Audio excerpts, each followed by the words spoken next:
Muy buenos a todos, ¿qué tal estáis? Bienvenidos una vez más al Castillo de Lord Guzmán. Leyendas y tradiciones de Sevilla. Leyendas de Sevilla. Hoy vamos a hablar de una leyenda muy curiosa, por cierto, también centrada en el Imperio Romano. La cabeza de Cneo Pompeyo. Primero os voy a contar un poco la leyenda, por dónde viene, ¿vale? Os dejaré un poquito con la imagen que he montado y con mi narración. Y luego os presentaré un poco al personaje histórico, como estoy haciendo en los últimos programas. Tengo que decir que este programa, bueno, pues yo lo sigo haciendo porque me gusta muchísimo la historia de Sevilla y porque hay mucha gente que me está dejando comentarios en los vídeos de que el programa le está gustando, o sea, lo que viene siendo la sesión le está gustando y por eso y por ellos lo hago. Pero tengo que decir que la historia es una fuente maravillosa de semillas de aventura para dirigir vuestras partidas roleras.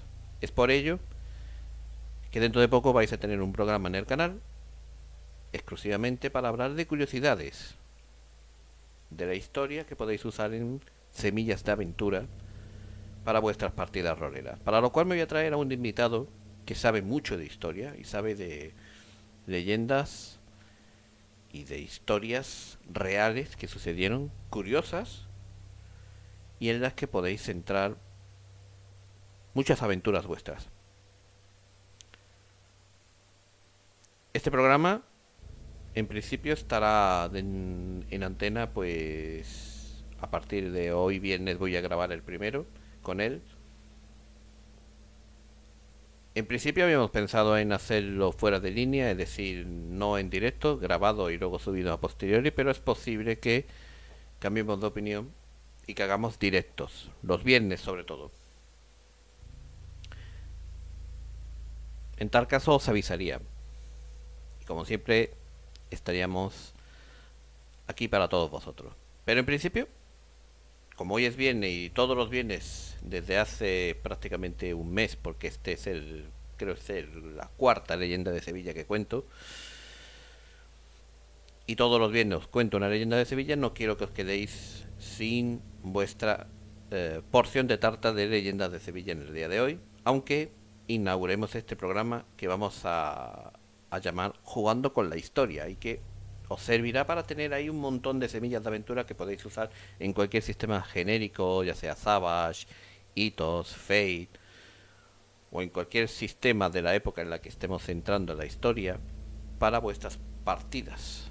O incluso podéis hacerlo en cualquier sistema de mundo de tiniebla, cambiando un poco el trasfondo y metiendo criaturas del mundo de tiniebla. Eso ya al gusto del máster, al gusto de los jugadores, por supuesto. Nosotros simplemente os presentaremos la curiosidad de lo que sucedió en aquella historia. Pero no me voy a enredar porque eso hay un programa que vamos a hablar largo y tendido de esto. Mi amigo Pedro y yo. No es el Pedro del canal. Ya os lo presentaré en el primer programa, que lo vamos a grabar hoy, esta tarde. Con lo cual, no sé si lo vamos a grabar o lo vamos a hacer en directo. Todavía estamos ahí viendo cómo lo vamos a hacer, pero lo vais a tener hoy.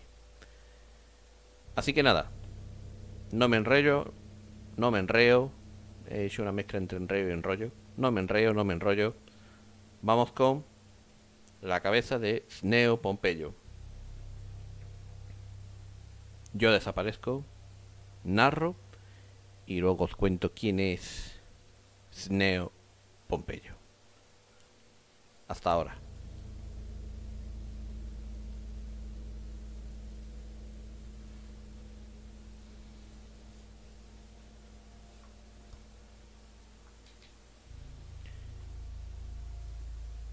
En el año 69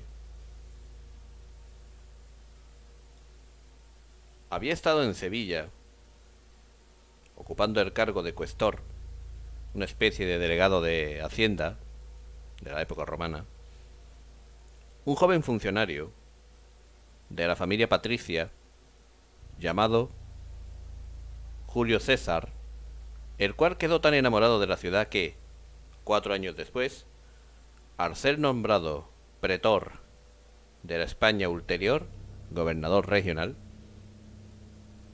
puso su residencia en Sevilla, protegió a los sevillanos y obtuvo del Senado de Roma que se aligeraran los impuestos que esta ciudad sufría. Y que sufría, como ya conté en la leyenda anterior, por el encono de Metelo y su enfado con Sertorio. Pero poco después volvía a estallar la guerra civil entre los romanos. En este caso, la guerra la mantuvieron Pompeyo y Julio César. La guerra, que duró varios años y que ocasionó, finalmente, la muerte de Pompeyo en la batalla de Farsalia y la destrucción del ejército de este. Pero no había terminado ahí la guerra, pues los dos hijos de Pompeyo, llamados Sesto y Cneo Pompeyo o Cneo Pompeyo, continuaron la contienda, valiéndose de algunas legiones veteranas romanas y de numerosos partidarios que levantaron en España.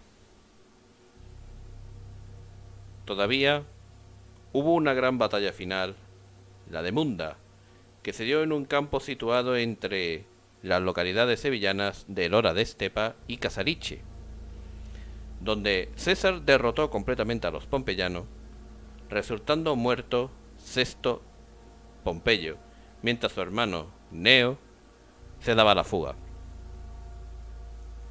Terminada la batalla de Munda, César regresó a Hispalis, indignado porque en esta última etapa los sevillanos habían puesto a favor del bando pompeyano. Habían albergado en la ciudad a las tropas de aquel bando, le habían suministrado oros y armas, y en fin, habían prestado su apoyo de toda clase a Pompeyo.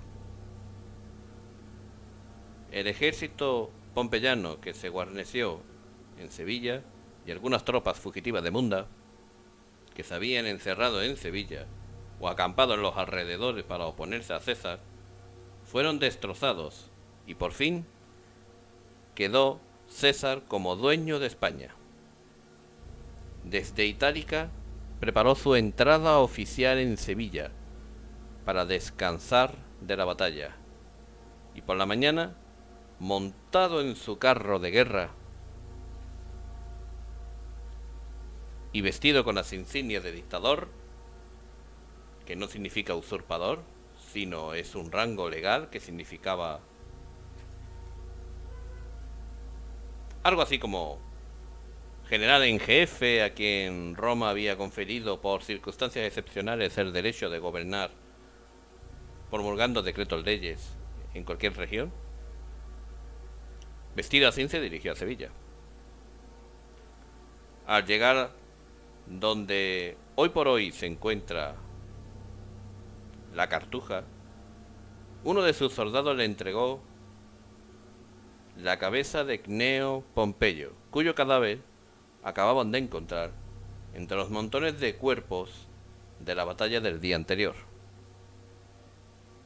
César, llevando en su mano el sangriento despojo, entró en la localidad, por la puerta de la muralla que daba a la plaza de Villasís, y siguiendo lo que hoy por hoy sería la actual calle Cuna, se dirigió al foro o Plaza Mayor, que estaba donde hoy por hoy se encuentra la Alfalfa, en Sevilla. Es de suponer que en el camino y sobre todo en la zona de la Plaza del Salvador, o donde hoy, mejor dicho, se ubica la Plaza del Salvador, que formaba una sola plaza con la Plaza del Pan, sería aclamado por sus partidarios y mirado con temor por el resto de sevillanos simpatizantes de Pompeyo que aún quedaban en la ciudad. Al llegar a ese foro, descendió César de su carro y, dirigiéndose al edificio del pretorio o palacio del praesis o praesidens, gobernador o presidente, depositó la cabeza sangrienta de Gneo Pompeyo sobre las gradas altas del pórtico, donde todos pudieran verla, y desde allí, alzando la voz, pronunció un discurso violento, áspero y amenazador, cuyo texto, incompleto pero suficiente, nos ha sido conservado gracias al historiador Auro Hircio en la obra De Bello Hispaensis, o Guerra Hispánica. César estaba realmente agraviado por los sevillanos que habían tomado partido por su rival en la contienda. En vez de ser fieles a él, como estaban obligados por lazos de gratitud, ya que él, César, durante su época de gobernador, básicamente, había conseguido que el Senado de Roma le aligerasen los excesivos impuestos y tributos que les habían sido impuestos por Metelo. Por esto, César dijo: si erais tan adictos a Pompeyo y tan valientes, ¿por qué habéis sido capaces de salir todos a la batalla y habríais podido derrotarme? Pero no, porque vosotros, nec in pace concordia, nec in bello virtute, ni en la paz sois capaces de tener concordia, ni en la guerra valor. Tras estas duras palabras, César se retiró a Itálica. Sin embargo, su enfado duró poco. César, en el tiempo que había vivido como cuestor y como gobernante, había tomado cierto cariño a la ciudad, cariño que se acrecentó con el paso del tiempo, por lo que ahora decidió convertirla en la mayor ciudad de España.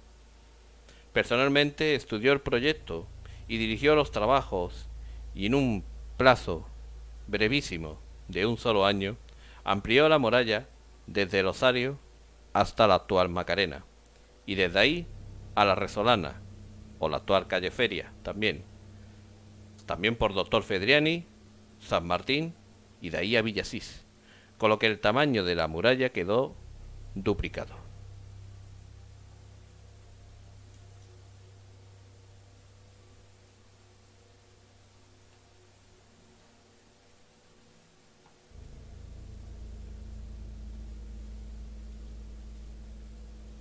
Pero vosotros diréis: ¿y quién fue Gneo Pompeyo? ¿Por qué fue una figura tan importante, no? Realmente el que fue importante para la historia fue su padre, Pompeyo el Grande. Pero, para que conozcáis un poco más de la figura histórica, tengo que decirle quién fue Cneo Pompeyo Magno, que fue el padre de Cneo Pompeyo. Cneo Pompeyo Magno, o el Grande, nació en Roma el 29 de septiembre del 106 a.C. y murió en Pelucio, Egipto, el 48 a.C., perteneciente a la gens plebeya de los Pompeyos. Su padre, Cneo Pompeyo Estrabón, ascendió por el tradicional cursus honorum, convirtiéndose en cuestor en el 104 a.C. y pretor en el 92 a.C., para más posteriormente, 3 años después, en el 89 a.C., adquirir el rango de cónsul. Y adquirió una reputación muy grande en Roma por su avaricia, su duplicidad política y su carácter despiadado en lo militar. Cneo Pompeyo Magno murió en el 87 a.C., bien alcanzado por un rayo, o bien como una baja de una plaga pandémica, o posiblemente ambos, ya que durante la guerra entre Mario y Sila, algo le aconteció. En el relato de Plutarco cuenta que su cuerpo fue arrastrado desde su ataúd por la muchedumbre. Su hijo de 19 años, Cneo Pompeyo, heredó su patrimonio y aparentemente la lealtad de sus legiones. Sila, por aquel entonces, era dictador de Roma. Ordenó a Pompeyo que se divorciara de su esposa, Antistia, y se casara con Emilia Escaura, la joven hijastra de Sila, que estaba embarazada de su primer marido. Sila además les obligó a divorciarse, porque el esposo lo había criticado. Esto le unió al joven aliado más estrechamente y lanzó la carrera de Pompeyo al estrellato. Después de casarse con Pompeyo, no obstante, Emilia falleció en un parto. Durante las guerras civiles que sacudieron el imperio, formó un ejército propio que puso al servicio de Lucio Cornelio Sila, derrotando a los partidarios de Cayo Mario y Lucio Cornelio Cinna en Sicilia y en África en el 83 a.C. Y cuando el Partido Popular, y no estoy hablando de la gaviota, pareció revivir bajo la dirección de Marco Emilio Lépido, os juro que se llama Partido Popular, que no me lo estoy inventando, Pompeyo se encargó de derrotarlo en Etruria en el 77 a.C. Tras ello regresó a Roma. Se le dio el título de Magno y desde muy joven se le dio el sobrenombre de Adolescens Carnifex o adolescente carnicero. Imaginaos lo cariñoso y lo bueno que era este tal Cneo Pompeyo. Quinto Sertorio, popular colaborador de Mario, controla una parte de la península ibérica con su ejército. Firma un senado paralelo y forma a los indígenas. No me gusta llamar indígenas a los habitantes de la península ibérica, pero bueno. Intentando crear una copia exacta a la República Romana en lo que era en aquel momento Hispania, recreando un senado con las mismas normas romanas en la localidad de Osca, que con el tiempo llegó a convertirse en la actual Huesca. Roma, decidida a reconquistar Hispania, creó un ejército especial y pidió a los cónsules que se hicieran cargo de la reconquista, pero estos se negaron a emprender esa campaña que podría ser muy ardua y costosa. El deseo de Pompeyo de lograr la gloria militar y su desconsideración hacia la carrera política convencional continuó cuando, después de reprimir la revuelta del Lépido, exigió el imperium preconsular para ir a Hispania a luchar contra Quinto Sertorio. La aristocracia, sin embargo, comenzaba entonces a temer que este joven y exitoso general y se mostró un tanto renuente, ¿no?, a proporcionarle la autoridad que necesitaba, ¿no?, para poder emprender esa campaña militar. Pompeyo, en cambio, respondió rechazando licenciar a sus legiones hasta que se les concediese esa petición. Sin embargo, en Hispania, Sertorio se había opuesto durante 3 años con éxito a Quinto Cecilio Mételo Pío, uno de los más capaces generales de Sila, y al final se hizo necesario enviarle alguna ayuda efectiva. Como resultado, el Senado, con considerable falta de entusiasmo, decidió por aquel momento enviar a Pompeyo a Hispania contra Sertorio. Durante 10 años estuvo con el rango de procónsul y con poderes idénticos a los de Metelo. Pompeyo venció a Sertorio finalmente en el 10º año de campaña, en el 72 antes de Cristo. Mientras Pompeyo se ocupaba de Quinto Sertorio, en Capua comenzó la guerra servil. Ya sabéis, la guerra que lucharon los romanos contra el gladiador Espartaco, que se habían sublevado junto a otros 120.000 esclavos en total. Se extendieron por toda la mitad del sur de Italia cuando Pompeyo regresó a esta en el 71 a.C. Desembarcó en Regio con su ejército. En su marcha hacia Roma se encontró con los restos del ejército de Espartaco y capturó a unos 6.000 rebeldes que habían quedado aislados. Pompeyo despedazó a estos fugitivos y pretendió que además de sus otras hazañas a él le correspondiese la gloria de acabar con la revuelta, dejando un total de 6.000 crucificados en la Vía Apia. En un acto de prepotencia, Pompeyo escribió al Senado diciendo que aunque era Craso quien había vencido a Espartaco, era él quien había extirpado finalmente el mal de raíz. Debido a su gran protagonismo, con solo 35 años de edad, Pompeyo fue elegido cónsul, por primera vez desempeñado el cargo junto a Marco Licinio Craso en el 70 a.C. Y luego recibió plenos poderes para limpiar de piratas el Mediterráneo, en el 67 a.C. En 3 meses, nada más, había barrido todo el mar de piratas. La rapidez de esta campaña mostró que él también era un general con talento, tanto en el mar como en tierra, con fuertes habilidades logísticas. Con lo cual, esto ya generó no ya desconfianza, sino terror dentro de los dirigentes del Senado. En el apogeo de su gloria, Pompeyo regresó a Roma. Su tercera entrada triunfal se produjo el 29 de septiembre del 61 a.C., cuando él cumplía 45 años de edad, celebrando la victoria sobre los piratas y en el este. Fue un acontecimiento inolvidable para Roma. Pero aquí es donde empezó a generarse sus rencillas con Julio César. Quiso el Senado, sin embargo, ratificar su actuación en Asia y le concedieran tierras a los veteranos de su ejército. Sin embargo, el Senado no aceptó sus deseos y Pompeyo se volvió entonces contra el partido aristocrático, formando una alianza con Marco Licinio Craso, el viejo partidario de Sila, y ahora el hombre más rico y con más poder de Roma, y líder de los séquites, y con Cayo Julio César, sobrino de Cayo Mario y líder de los populares. Ellos tres, Craso, Pompeyo y Julio César, montaron el triunvirato. Para aquellos que no sepáis, es la primera vez que hubo 3 emperadores o 3 gobernantes a la vez en Roma. Pero claro, 3 dividiéndose el mismo poder es algo que es un polvorín que en cualquier momento puede estallar. Y eso fue lo que sucedió. Para asegurar la alianza con César, él se casó, o la hija de César, mejor dicho, Julia, fue la que se casó con Pompeyo. Y César partió hacia la Galia. Pero esto fue efímero. Aunque Pompeyo permaneció en Roma, el triunvirato se renovó en el 56 y obtuvo el mando de Hispania, donde pudo así realizar su proyecto de repartir tierra a los veteranos licenciados de su propia legión. Por aquel momento Pompeyo contaba con 7 legiones que administraba desde la misma Roma.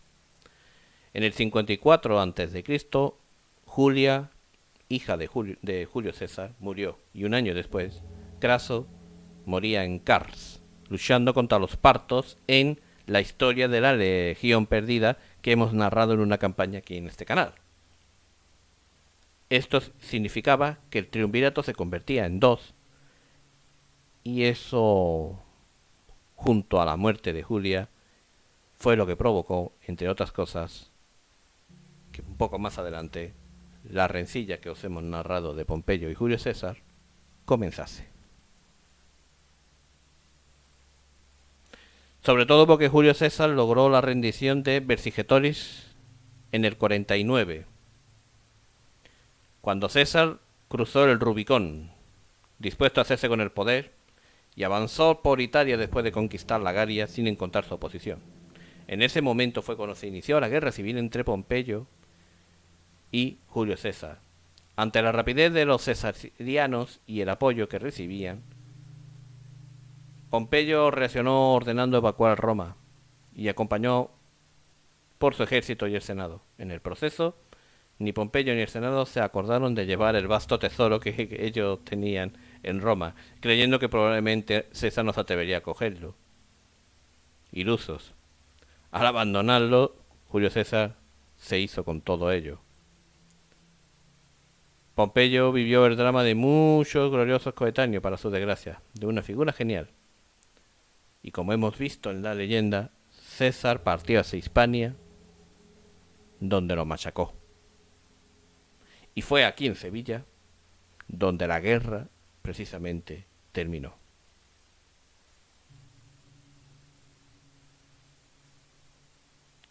Una historia curiosa, ¿verdad? No sé, comentadme en los comentarios del vídeo, como siempre digo, al final del mismo, qué os ha parecido, qué pensáis de todo esto. Y nada, pues lo dicho, dentro de poco más leyendas aquí. Posiblemente todavía nos queden algunas, porque Roma dejó mucha historia aquí en Sevilla, posiblemente de los hijos de Julio César. De hecho, la próxima leyenda hablaremos de los dos hijos de Julio César. Nos vemos en 7 días y recordar que jugar con la historia. Es importante para los roleros también saber jugar con la historia, porque grandes semillas de aventura podemos obtener de ella. Y no solamente con las leyendas de Sevilla, como os estoy mostrando aquí, sino con el programita que dentro de poco tendréis en el canal, que precisamente se va a llamar Jugando con la Historia, para que tengáis una fuente de inspiración enorme de semillas de aventura para vuestras partidas.